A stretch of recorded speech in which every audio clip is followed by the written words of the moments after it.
기도하겠습니다. 하나님 아버지, 우리 사랑하는 성도들의 삶을 축복합니다. 또 주말을 맞이해 가고 있는 우리 성도들의 삶에 오늘도 하나님의 은혜와 사랑이 충만하기를 기도합니다. 우리의 마음에 주님 안에서 안식하고 쉴 수 있는 은혜를 주시고 특별히 말씀 안에서 날마다 기쁘게 믿음의 한 걸음 한 걸음을 걸어가는 우리 모두가 되게 도와주시옵소서. 예수님의 이름으로 기도드립니다. 아멘. 우리 찬송가 450장 찬양하시겠습니다. 내 평생 소원 이것뿐 주의 일 하다가 이 세상 이별하는 날 주 앞에 가리라. 꿈같이 헛된 세상 일 취할 건 무엇냐. 이 수고함만 하여도 헛된 것뿐일세. 불같은 시험 많으나 겁내지 맙시다. 구주의 권능 크시니 이기고 남겠네. 금보다 귀한 믿음은 참 보배 되도다. 이 진리 믿는 사람들 다 복을 받겠네. 살같이 빠른 광음을 주 위에 아끼세. 온 몸과 마음을 바치고 힘써서 일하세. 아멘. 아멘. 하나님의 말씀, 미가서 7장의 말씀을 같이 읽고 또 기도하도록 하겠습니다. 미가서 7장 1절부터 보겠습니다. 시작. 재앙이로다 나여, 나는 여름 과일을 딴 후와 포도를 거둔 후 같아서 먹을 포도송이가 없으며 내 마음에 사모하는 처음 익은 무화과가 없도다. 경건한 자가 세상에서 끊어졌고 정직한 자가 사람들 가운데 없도다. 우리가 다 피를 흘리려고 매복하며 각기 그물로 형제를 잡으려 하고 두 손으로 악을 부지런히 행하는도다. 그 지도자와 재판관은 뇌물을 구하며 권세자는 자기 마음의 욕심을 말하며 그들이 서로 결합하니 그들의 가장 선한 자라도 가시 같고 가장 정직한 자라도 찔레 울타리보다 더하도다. 그들의 파수꾼들의 날 곧 그들 가운데에 형벌의 날이 임하였으니 이제는 그들이 요란하리로다. 너희는 이웃을 믿지 말며 친구를 의지하지 말며 내 품에 누운 여인에게라도 내 입의 문을 지킬지어다. 아들이 아버지를 멸시하며 딸이 어머니를 대적하며 며느리가 시어머니를 대적하리니 사람의 원수가 곧 자기의 집안 사람이로다. 오직 나는 여호와를 우러러보며 나를 구원하시는 하나님을 바라보나니 나의 하나님이 나에게 귀를 기울이시리로다. 나의 대적이여 나로 말미암아 기뻐하지 말지어다. 나는 엎드러질지라도 일어날 것이요 어두운 데에 있을지라도 여호와께서 나의 빛이 되실 것이미로다. 내가 여호와께 범죄하였으니 그의 진노를 당하려니와 마침내 주께서 나를 위하여 논쟁하시고 심판하시며 주께서 나를 인도하사 광명에 이르게 하시리니 내가 그의 공의를 보리로다. 나의 대적이 이것을 보고 부끄러워하리니 그는 전에 내게 말하기를 내 하나님 여호와가 어디 있느냐 하던 자라. 그가 거리에 진흙같이 밟히리니 그것을 내가 보리로다. 내 성벽을 건축하는 날, 곧 그날에는 지경이 넓혀질 것이라. 그날에는 아수르에서 애굽 성읍들에까지 애굽에서 강까지 이 바다에서 저 바다까지 이 산에서 저 산까지의 사람들이 내게로 돌아올 것이나 그 땅은 그 주민의 행위의 열매로 말미암아 황폐하리로다. 원하건대 주는 주의 지팡이로 주의 백성 곧 갈멜 속 삼림에 홀로 거주하는 주의 기업의 양떼를 먹이시되 그들을 옛날같이 바산과 길르앗에서 먹이시옵소서. 이르시되 내가 애굽 땅에서 나오던 날과 같이 내가 그들에게 이적을 보이리라 하셨느니라. 이르되 여러 나라가 보고 자기의 세력을 부끄러워하여 손으로 그 입을 막을 것이요 귀는 막힐 것이며 그들이 뱀처럼 티끌을 핥으며 땅에 기는 벌레처럼 떨며 그 좁은 구멍에서 나와서 두려워하며 우리 하나님 여호와께로 돌아와서 주로 말미암아 두려워하리이다. 주와 같은 신이 어디 있으리이까? 주께서는 죄악과 그 기업의 남은 자의 허물을 사유하시며 이내를 기뻐하심으로 진노를 오래 품지 아니하시나이다. 다시 우리를 불쌍히 여기셔서 우리의 죄악을 발로 밟으시고 우리의 모든 죄를 깊은 바다에 던지시리이다. 주께서 옛적에 우리 조상들에게 맹세하신 대로 야곱에게 성실을 베푸시며 아브라함에게 인애를 더하시리이다. 아멘. 하나님께서 이스라엘 백성들을 죄로 말미암아 심판하시고 회복하실 것에 대한 말씀을 오늘 7장에서도 말합니다. 하나님을 섬기지 않는 사람들의 세대의 모습이 4절, 5절, 6절, 7절, 6절까지 기록되어 있죠. 세상 사람들은 어떻습니까? 3절에 보니까, 2절에 보니까 경건한 자가 세상에서 끊어졌고 정직한 자가 사람들 가운데 없도다. 세상에는 경건한 자도 정직한 자도 없다. 그게 당연한 것처럼 여기는 세대라는 거죠. 3절에 보면 두 손으로 악을 부지런히 행하는도다. 지도자와 재판관은 뇌물을 구하며 어제도 말씀드렸지만 지도자들의 죄 굉장히 무섭다. 그것으로 인하여 나라가 망하는 그런 책임을 갖게 되는 지도자들의 뇌물을 구하고 권세자들이 자기의 마음의 욕심을 말하며 그들이 결합하니 이 지도자와 권세자들이 이 선거철만 되면 얼마나 많이 결합합니까? 그렇죠? 뭘 위해서 결합합니까? 욕심을 위해서 결합하죠.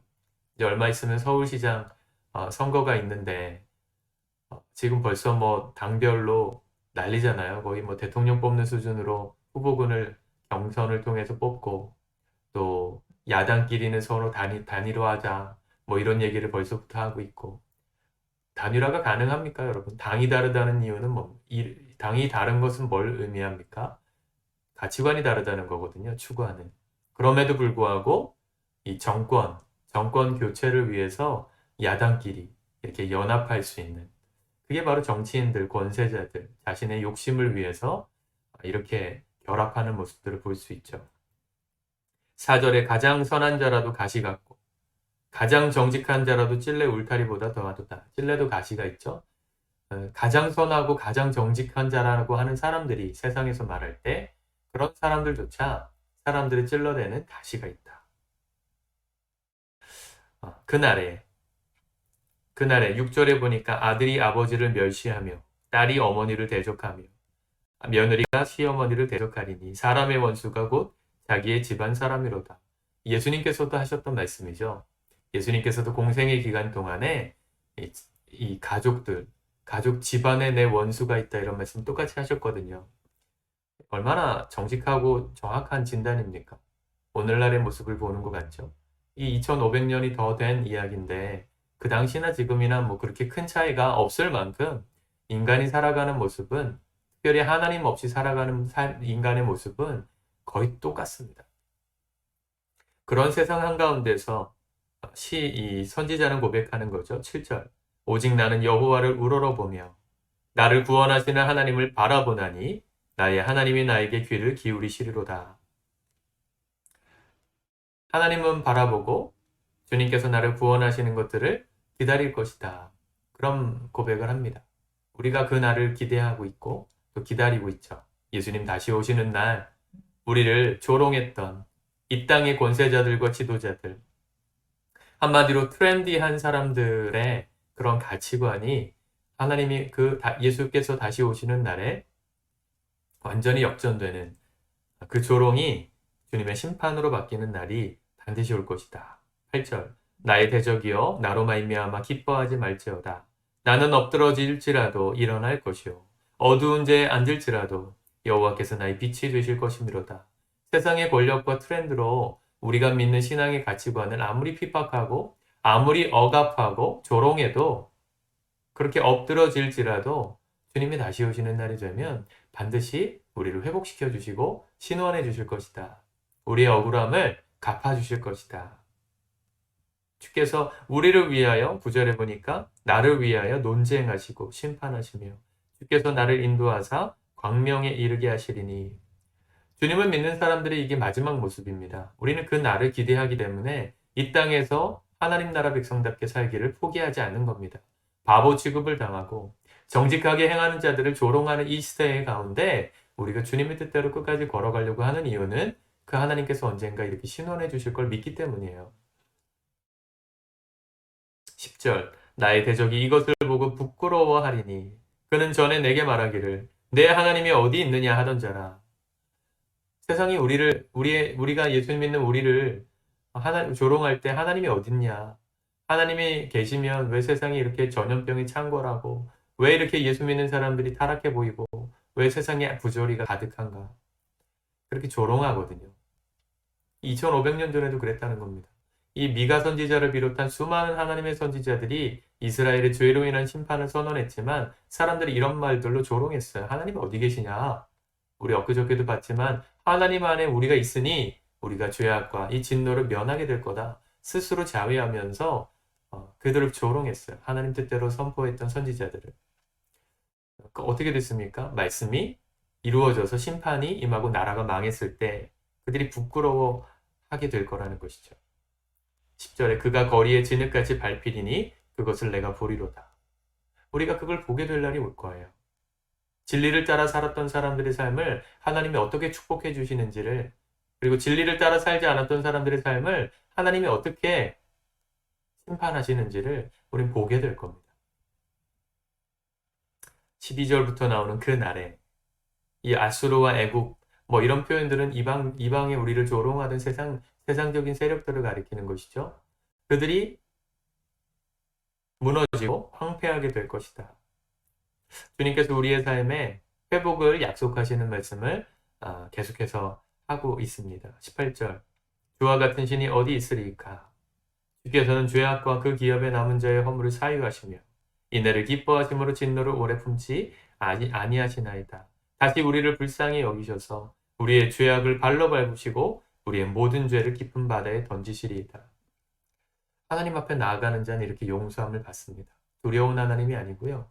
우리를 용서하시고 회복하시기 위하여 오늘도 당신께로 가까이 나아오라고. 우리 어제도 보았지만 공의를 행하고 정의를 행하고 사람들을 사랑하며 주 하나님과 영원히 함께 동행하는 그 삶을 주님께서 우리에게 기대하십니다. 그러면 우리가 죄를 지었을지라도 다시 불쌍히 여기셔서 진노를 오래 품지 않으시는 분이시기 때문에 우리의 죄를 발로 밟으시고 우리를 모든 죄를 깊은 바다에 던지신다. 어떤 신학자가 이렇게 표현했습니다. 주께서 우리의 죄를 자신이 죄인임을 고백하고 인정하고 하나님 앞에 나아가 회개하는 자들의 죄를 하나님은 깊은 바다에다 던지시고 그 앞에 편말을 하나 붙여놨다는 거예요. 낚시금지.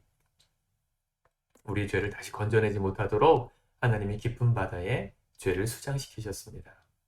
주님께서 우리에게 원하시는 마음은 심판과 진노가 아닙니다. 하나님을 오해하지 않으시길 바랍니다.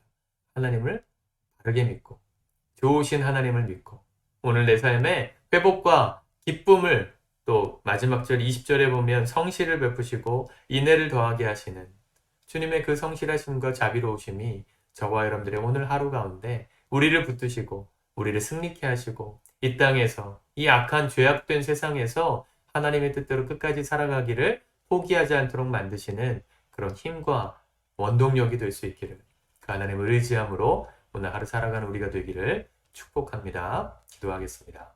사랑의 주님, 이 말씀이 오늘 우리에게 이루어지기를 원합니다. 주님, 세상 사람들 우리가 믿는 신이 어딨냐고 하나님이 어딨냐고 그렇게 조롱하고 우리가 죄의 뜻대로 살려고 하는 모습을 하나님 조롱할 때가 있음을 고백합니다. 우리가 그런 상황 속에 힘이 빠지고 또 좌절되어지고 우리의 믿음이 흔들릴 때가 있음을 고백합니다. 그러나 오늘 시인 이 선지자의 고백처럼 끝까지 오직 주만 바라보며 주님을 향하여 나이는 눈을 들어 주께서 모든 상황들을 신원하시고 되갚으실 그 주님의 날을 기대함으로 견디고 묵묵히 어두운 가운데 있을지라도 빛이 되시는 주님을 바라보며 승리하는 우리가 믿음의 길을 걷기를 포기하지 않는 주의 용사들 되게 도와주시옵소서. 예수님의 이름으로 기도드립니다. 아멘.